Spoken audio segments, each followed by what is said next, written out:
I'm Charlie Melcher, founder of the Future of Storytelling. It's a pleasure to have you with me today. If this is your first time listening to the FoST podcast, welcome. And if you're a returning guest and enjoy the show, please consider telling a friend and leaving us a 5-star rating wherever you get your podcasts. I grew up in New York City and used to love walking around the streets where there were so many different types of stores to browse and explore. But now I do almost all of my shopping online. And that's true for many of us, which is why so much of brick-and-mortar retail is struggling. After all, how can a physical store compete with the ease and comfort of online shopping? I wonder what motivates somebody today to leave the comfort of home to go out to a store to shop. Our guest today, Ben Kaufman, has come up with an innovative new model that completely reinvents the retail experience. Ben knows a thing or two about running a successful business, having been the CMO of BuzzFeed and the founder of the startup Quirky. His latest venture is Camp, the revolutionary retail concept for families with young kids. Camp creates stores unlike any other.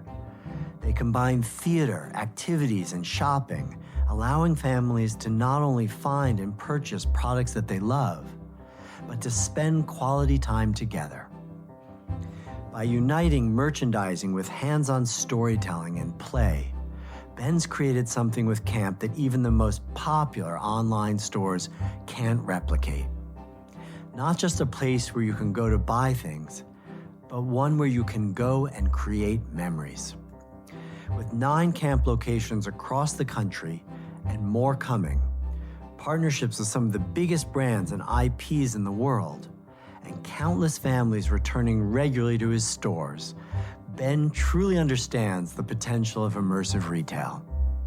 I'm delighted to have him on the podcast today to share his insights from the front lines of the experience economy. Please join me in welcoming Ben Kaufman.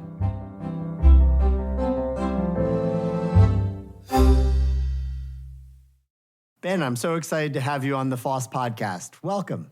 Thank you, Charlie. Good to be here. So for those who have not had the pleasure of getting to go to Camp, can you describe what it is? Well, when your parents just had enough of you and they just want to get rid of you for the summer, they send you to a place called, our Camp is a new kind of retail experience. So we build 10,000 square foot stores that are kind of broken into 2 distinct areas. The first area, which makes up about 20% of the store, functions much like a regular general store vibe: toys, gifts, apparel. People should find themselves in the front of the store regardless of age or interest. The second part of the store, which makes up the majority of our footage, 80%, is kind of like a black box theater, and it's accessible through a magic door. Families push the magic door open, and what lies beyond the magic door is a different show that kind of comes in and rotates through your local store every 4 months or so. What we've done at Camp was we've kind of combined play, product, and programming into this ritualistic destination that's attempting to do for families what Starbucks did for professionals, kind of create that third place. And how did you come up with the idea for Camp? That one's a hard one to answer because it was kind of unlike other startups that I've been a part of, which were kind of like a stroke of an idea that just became very clear in an instance. The journey to Camp was a bit more a kit of parts, where there were lots of little insights and lots of little things that wound up being amalgamated to become what the idea of Camp was. Some of those things relate to, my own personal life with having kids in New York City. Some of relate to really macro things like realizing that, in order for commercial real estate to survive and malls and lifestyle centers to survive, they need young family traffic, and there were no tenants that can reliably drive young family traffic. On the surface level, if you walk in as a customer, it all makes sense and it's clear. But as you start to unravel it, there are so many little component parts and pieces and insights that went into the day one story. So what is the big problem you're trying to solve for families? The whole thought experiment of how do families answer the what should we do today question is kind of what instigated this. And, there's lots of different answers. Some answers could be, let's go to the park or a museum, or obviously sporting practice and things like that. But where do you go for a real adventure? Where do you go, maybe not every day, but, once or twice a month to like really, really treat each other? We're trying to bring a little bit of that merchant magic back while also providing an entertaining venue for merchandising to happen. So those are kind of like the two vectors. Number one is, what's the reason to leave your house and, spend a day with us? And the second is, well, once you're there, what would compel you to complete a purchase on our floor versus, buy the same or very similar products, on Amazon? And those are the two things. Like, number one is provide entertainment. That's what the shows are for. And number two is, when we do think about product, when we do think about merchandising, we're really trying to do it in a very old school manner. Well, I appreciate that in a way you're doing something that relates to an older time, an earlier time of retail. But the idea of putting on a show in what at first appears to be a store, you've described it to me as, you've got 9 stores that are like black boxes with retail fronts. So really, it's almost more a series of places for experiential storytelling for families. So tell me more about the shows. I mean, that seems to be the thing that really is cutting new ground. It is, yeah. If you think about the store as a venue and the shows as the performances, we have basically 2 different types of shows. We have shows that we write and develop on our own as camp, and then shows that we write and develop with partners. And, when we started, we did it on our own just because, sometimes these big studios and big companies take a while to get situated. But now we have shows that are live with Disney and others. The whole idea is that instead of just watching a movie, like a kid watching Encanto for the first time, the promise of camp is instead of, that kid watching Encanto and then going to Walmart or Target or name your retailer and seeing like an Antonio doll on the shelf from the film. Instead, what if we allowed the kid to actually walk into the Encanto, feel like they were in the movie, feel like they were one of the characters, or in our case, one of the townspeople, and enter the casita and roll around in the rooms and sing songs with the villagers and so on and so forth. These are the worlds we try and create, so that when that fandom is sparked by, watching a film on Disney Plus or in a theater, the fan journey continues into an immersive experience that allows the kids' imagination and frankly the parents' imagination to further take hold and not just be relegated to, a plastic item on a shelf. And how do you develop a show like this? Every show's a little different. With Disney, we've done 2 shows now. We've done Mickey and Friends, and then we just launched Encanto last week. Encanto was a really special development experience because we actually got to work with the filmmakers.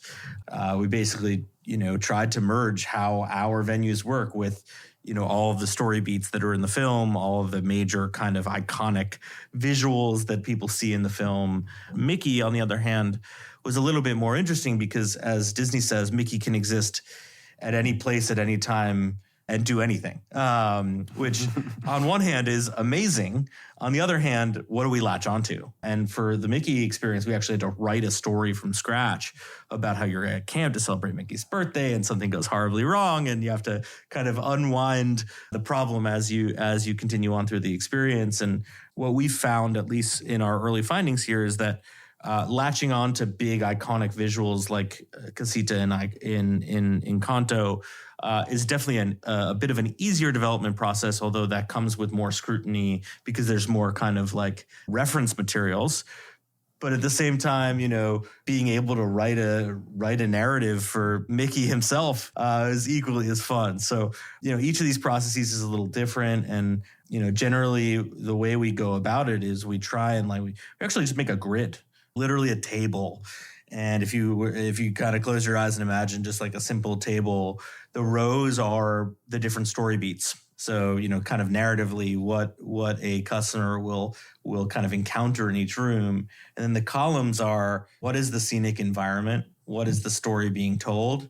And then what merchandise coincides with it? And then the play moment also is another, the interactive play moment. So those are the 4 columns, and then the rows are just the different rooms, the different story beats throughout the experience.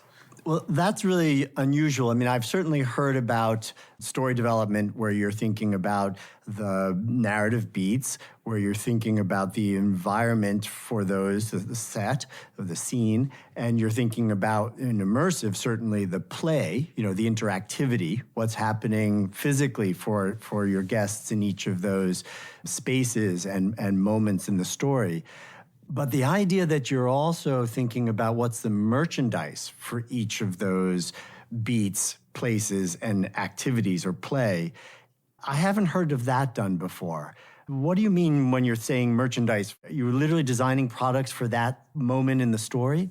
Yeah. Usually, and this is like, I think something that we've talked about in the past, 101 together, but usually in most companies, the story people lob stuff over to consumer products, or consumer products have come up with some big thing and they're trying to like post-rationalize a story for it.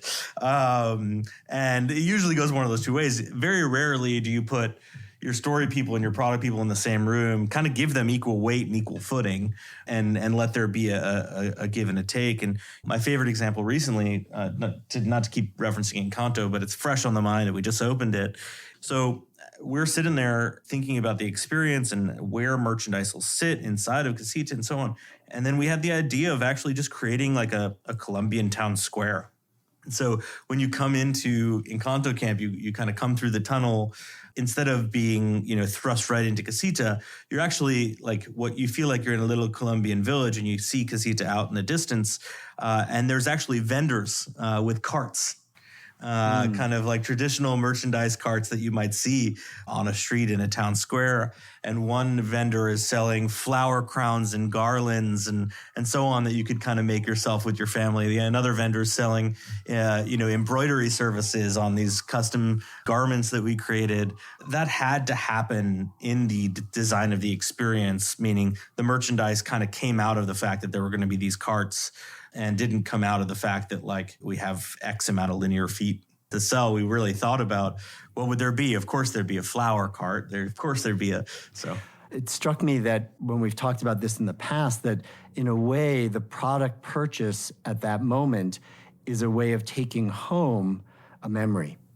Yeah. Right? It's about a physical, tangible reminder of this thing that we did, Mom and I did together in that experience. And that seems like a very different way of thinking about creating product than how most people do. Yeah, it's a token. I mean, the word souvenir for some reason is a little bit taboo. Like, when you hear souvenir, you're like, it's a souvenir. But like when you think about what that word means and what it means in relation to like a thing you did with your family, it could be really powerful. And when we develop this stuff, we try and, not make it some stupid key ring you're going to forget about or whatever, but something where when you look at this thing or you hold it or you wear it or whatever, you're going to remember that 2 hours you had with your mom spinning on a flower. I relate to that again because at Melcher Media and FoST, we make many books, and often we're doing books tied to, say, Broadway musicals.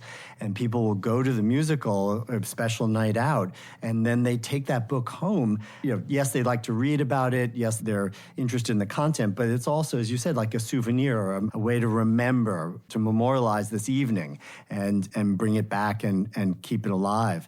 So how do you also think about your product development and your product mix in the store? One thing that's the biggest, I would say, misconception about camp is that we're a toy store. I work really hard not to sell too many toys. We do sell toys. You can buy lots of toys at camp, but that's not the space we're trying to fill in the market. Our assortments are pretty diverse. Like, we'll sell everything from like gourmet food to apparel to pajamas to toys to gifts to novelty items to things for adults. And we're very much narrative merchandisers. We're not trying to fill category, space, or SKU counts. We need 30 SKUs in accessories and 12 SKUs. This is how retailers operate. We are merchandising to the story that we're telling. And more, you're creating your own product, right? So more and more percentage of what's for sale is camp generated. Yeah, that's, the long-term project is we want about half of our products in our store to be camp branded products. And right now we're kind of in the 25-30% range, and expanding that as we head into next year. When you're organizing a show, are there different types of narratives that you think about when you're building a show? Yeah, it's really a multi-part problem, because on one hand, we're trying to tell a story. On the other hand, we are trying to move people through a space and get them out in a certain amount of time, because in the world of this stuff, that's the inventory. The inventory is the amount of space you have left in the venue. So there's a lot of vectors. One is how quickly do we need people to roll through? Number two is how do we tell the story most effectively? Number three is kind of really layout. And in order to tell the story visually, do they need to go room by room, or could they explore on their own in a nonlinear fashion, and so on? And this really kind of boils down to a couple of different formats, at least in our own work so far. One is a straight kind of narrative show where you go into the first room, you finish that room, you go into the second room. This is something you see a lot of, say, at experiences like a Color Factory or a Museum of Ice Cream, where the one thing they tell you on the way in is this is a one-way street. Don't go backwards. The other method, which is what Encanto is kind of a hybrid where you enter into the space and then you're kind of let loose and you can kind of choose your own adventure and roll into whatever rooms. But our characters, our counselors, our cast are kind of lightly goading you into different rooms at different times throughout the course of your experience. You might want to follow them. You might not want to follow them, but you should probably follow them. And that's kind of like a bit of the Sleep No More type of approach to this kind of thing.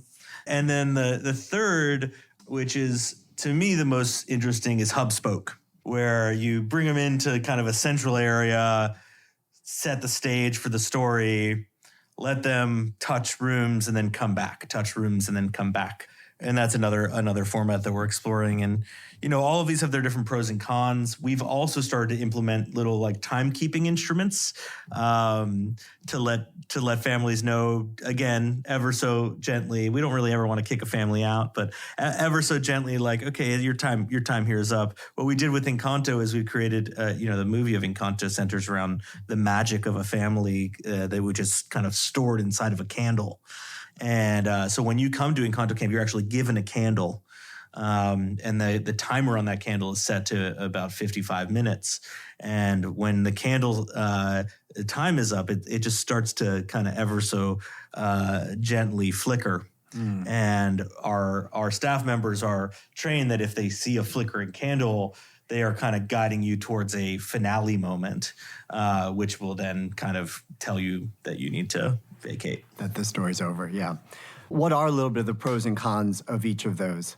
With the narrative, people, the room by room, people always feel rushed. And they are rushed because there's another group right behind them and they got to get into that room 6 minutes after you get into that room.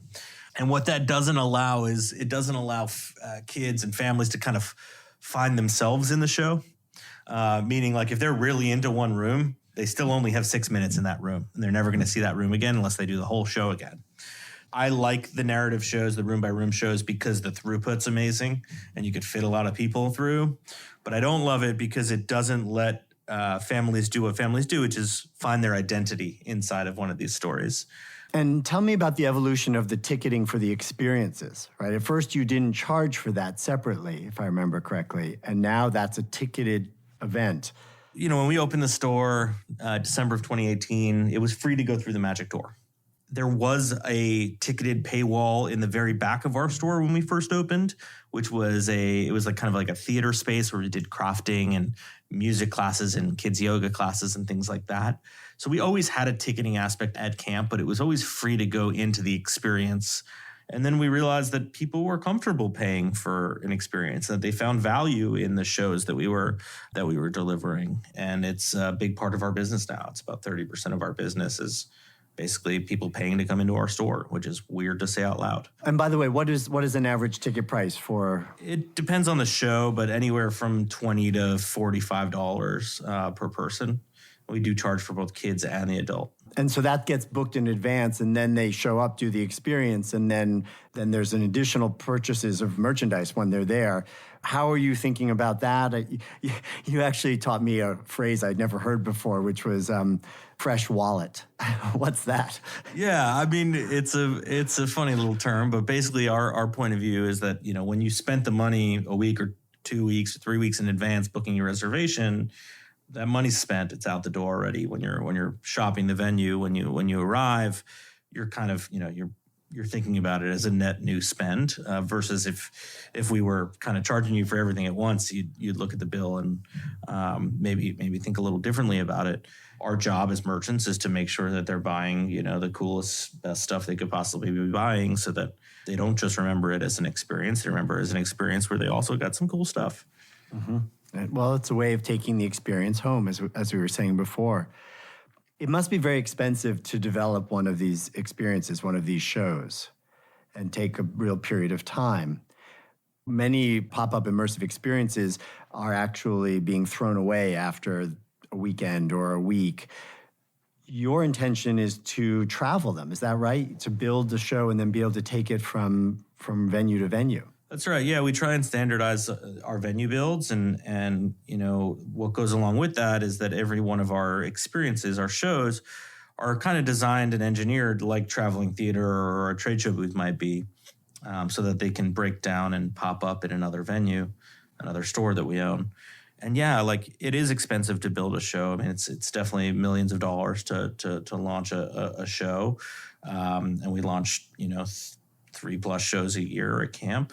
The thing that's funny to think about, though, is that, these pop-ups that you see happening all over cost just as much, and then they're gone. And that's kind of our business model, is making sure that we get in front of these brands and IP holders and so on and say, hey, you could hire your experiential agency and go that route and have your own venue and have, a store for a few weeks. You could partner with us. We'll build your show out and we'll tour it for 3 to 4 years. As the experience travels, we'll optimize it. We'll get it a little bit better. We'll flow in the right merchandise and so on. And it's hard to find either a marketer or an IP holder that you make that pitch to that isn't at least intrigued. And tell me about the experience of working with big brands and IP holders. How does that work? And who are some of the ones that you've worked with? We've worked with the biggest of the big. At this point, we survived the pandemic in a deep partnership with Walmart. We've obviously built 2 experiences with Disney, Paramount, and Spin Master. We have a show with Paw Patrol. We really have grown this company in partnership with big brands, which was always the design. And working with brands is something you get used to. It's not the easiest path to grow. That allows you to learn from each other. They learn from us as a scrappy startup that makes agile, quick decisions. And we learn from them in terms of what it's like to be a retailer or a consumer product company at scale. And usually it's mutually beneficial. And so sometimes they're actually underwriting the entire show. Other times maybe it's just more like product placement inside of a show. All of the above. We're pro partnership. So it's like when we sit at the table with a brand, obviously our first instinct and the thing we try to do the most of is build shows together. But those are expensive and take a long time. So, sometimes we start out with product placement opportunities or eventing and things like that. But ultimately the goal is to do big, fun, immersive shows with everybody. I just want to say, Ben, I spend a lot of time in this space of immersive entertainment. And a lot of people who are in that space are still struggling to figure out how to make it sustainable, how to find the right kind of retail. I mean, for example, immersive theater companies are always struggling to find just the perfect, unique piece of architecture that they can build a piece in, that they can afford the lease or get an option to extend, and not so far out of town that no one will come. And what I've come to realize, or to think of what you're doing at camp, is that you're really building a network of theaters. around the country to be able to rotate your own shows through, or shows that you do yourself or with partners. And that it's a kind of complete, in that way, it's a complete reinvention of retail as immersive experience, and a kind of maybe roadmap for other people interested in finding sustainable ways to do immersive entertainment. I should mention, for example, also just the multiple revenue streams. Even we talked around that, but the idea that you're selling tickets, you're selling merch, you're doing special events, you're doing partnerships and product placements. I mean, most people are lucky if they have two revenue streams, and you've got half a dozen, easy. Thank you. And to add, I think one of the unsung benefits of this is constraining the show to whatever it is, 8,000 square feet with a 11-foot theatrical grid in the ceiling. And, like the fact that the show needs to fit in this box in order to pick up and lift into the next box really provides, I think, a more creative canvas than sitting down with an immersive creative group and say, okay, we want to do an Encanto show. I mean, you could spend $1 million in an Encanto show, or you could spend $30 million. You could on all of these shows, you could spend as much money as you want to spend. And one of the things we talk about a lot is, will the customer know the difference between the $2 million budget and the $2.6 million budget? 90% of the time, the answer is no. That we as the creatives will know the difference because we are sitting in a room together. But the customer will feel the same thing walking into the show. I think many creatives would absolutely agree with you that having some frame, some constraints is actually a boon to creativity. Right? It keeps you from spinning out. I mean, you've established, if you will, a canvas for immersive entertainment for families.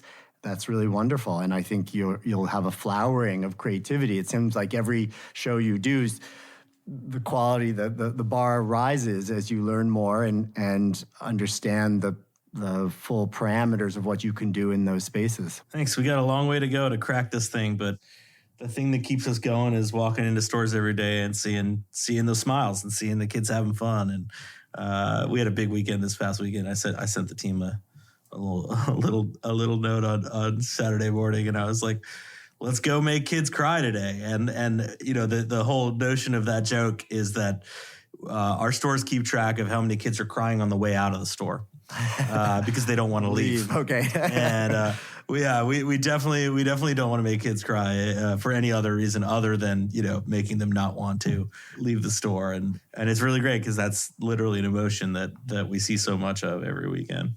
Ben, thank you so much for making the time and sharing your hard-earned wisdom from a few years of doing camp, and can't wait to come see the most recent show, and also so excited to see you continue to multiply and bring this experience to families across the country. So more power to you, friend. Well, thank you, and I appreciate you doing this. My sincere thanks to Ben for being on today's podcast. To learn more about camp, please visit the links in this episode's description. And thanks to you as well for listening. You can stay updated on the new episodes and become part of the Future of Storytelling family by signing up for our free monthly newsletter at FoST.org. The FoST podcast is produced by Melcher Media in collaboration with our talented production partner, Charts and Leisure. I hope to see you again soon for another deep dive into the world of storytelling. Until then, please be safe, stay strong, and story on.